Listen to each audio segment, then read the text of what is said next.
You're watching this News 9 special. I'm Jonathan. The coronavirus pandemic seems to be lasting far longer than anyone expected. Countries around the world are still learning to deal with the virus and the disease it causes. But if there is one thing that we have learned already, it is that most people survive. Yes, most people who contract the virus and get sick go on to recover completely. News 9 spoke to some of these survivors to understand what they went through. In today's special episode, we have Jimmy Xavier from Bengaluru who shares his experience of conquering corona with us. Take a look.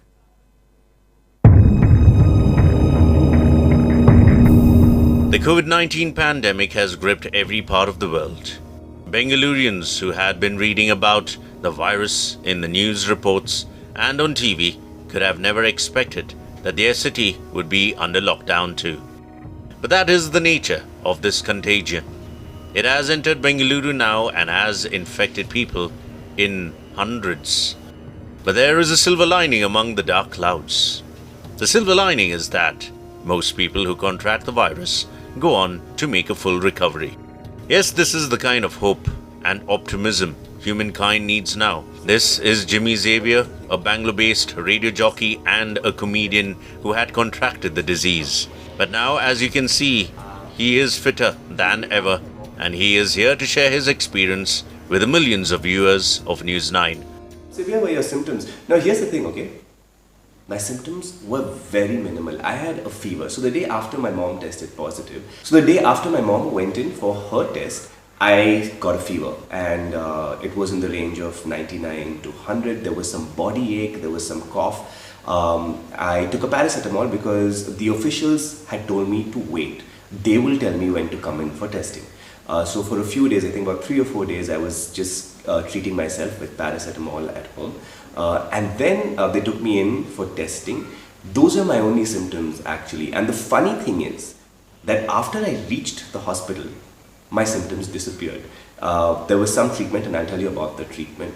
Also, what you need to keep in mind is, and this is data from on ground where I was, there were 41 people in the hospital, and 40 of them had no symptoms whatsoever, which is what it's going to be for 80 to 85% of the people.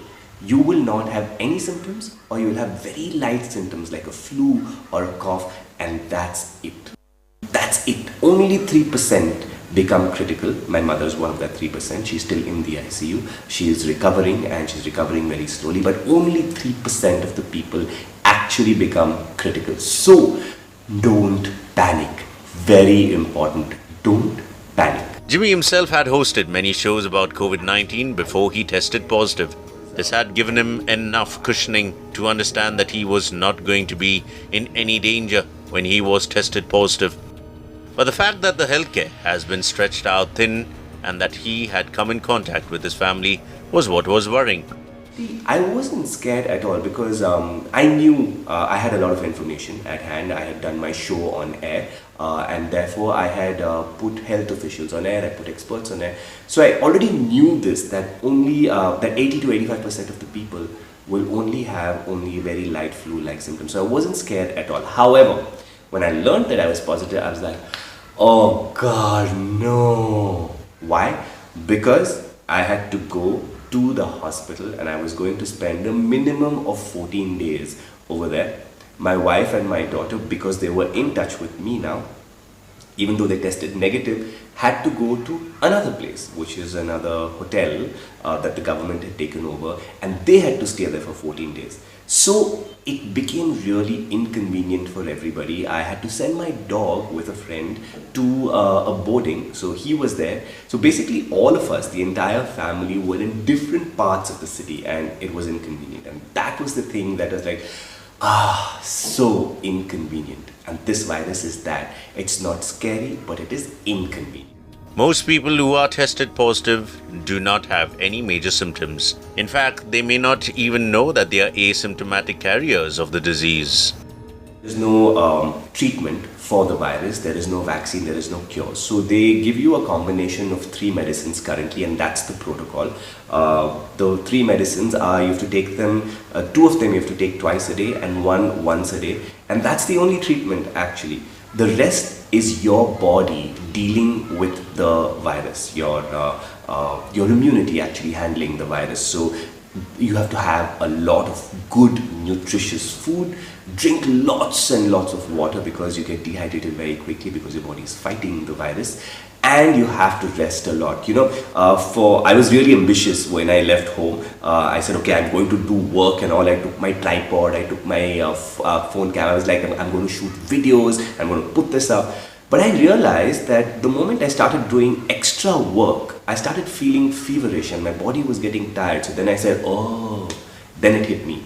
Rest. You need to rest, Jimmy boy. And so that from then on, I stopped stopped exerting myself completely, and I took a lot of rest. And that's what's really important for the healing process.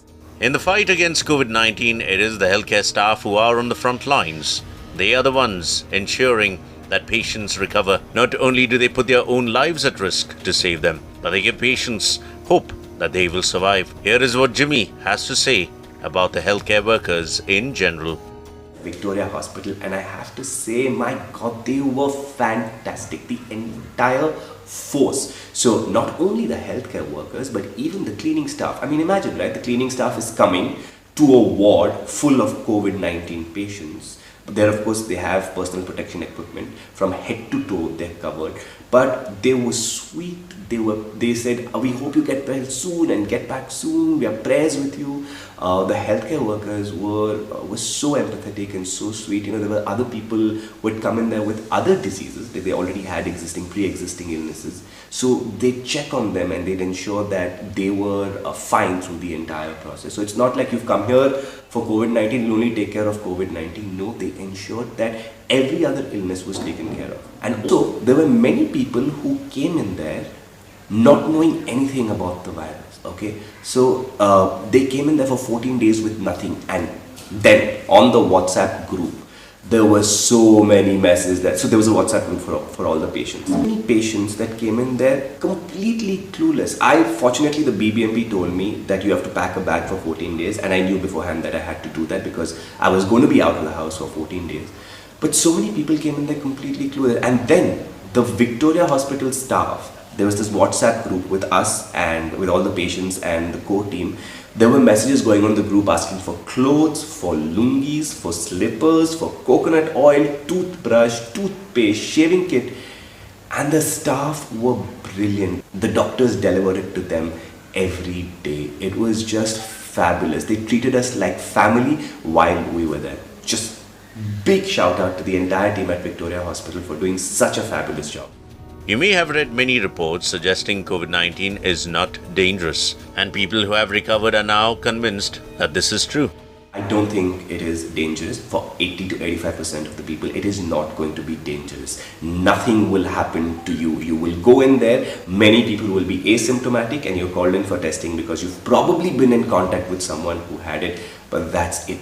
And after that, you just get treated and get back home. So there is nothing to be scared of unless you get critical, in which case the story is a little different. It's a little more dramatic, but otherwise there's no drama at all. You go in there, you rest, you eat, you drink your water, you get well, and you come back. The disease may not be deadly, but the virus is extremely contagious and needs to be contained. Firstly, my first three things: don't panic, don't panic, don't panic. Do not panic. Do the things that you're supposed to be doing, which is wearing a mask if you go out, sanitizing your hands ever so often, and social distancing. Social distancing is really important during this time. Even in the wards, we were social distancing from each other because that's extremely, extremely important in this entire process of slowing down the rate of the growth of the virus. You have got in touch.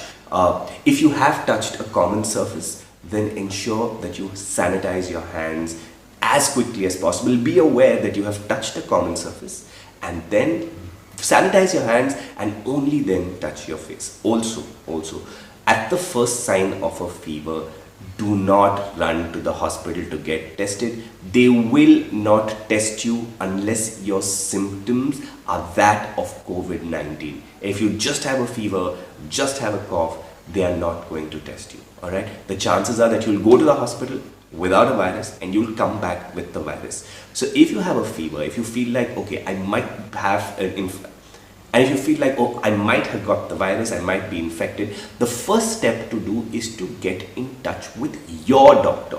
Now, your doctor will be able to assess the situation and then refer you for a test if they think it is necessary.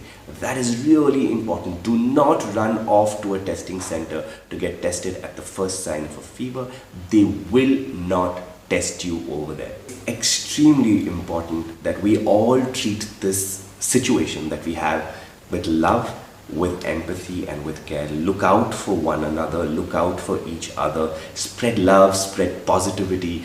The thing is, if you're scared, if you're scared and if you're panicked, it immediately reduces your immunity, and you don't want that to happen. So be positive, read positive stories, be happy, smile. It's really, really important to help you fight the virus and the immunity. And love. Love is extremely important. I generally don't have too bad of a lifestyle.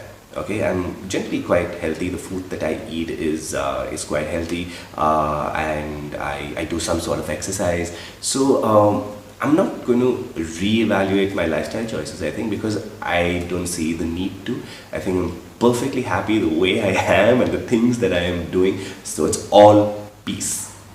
The government of India has imposed strict lockdown restrictions in an effort to curb the spread of the disease. It is imperative that we follow these guidelines till they are lifted in phases. Remember, in our fight against coronavirus, it is the healthcare workers who are putting in all the sacrifices. If they have to go home, we all have to stay at home.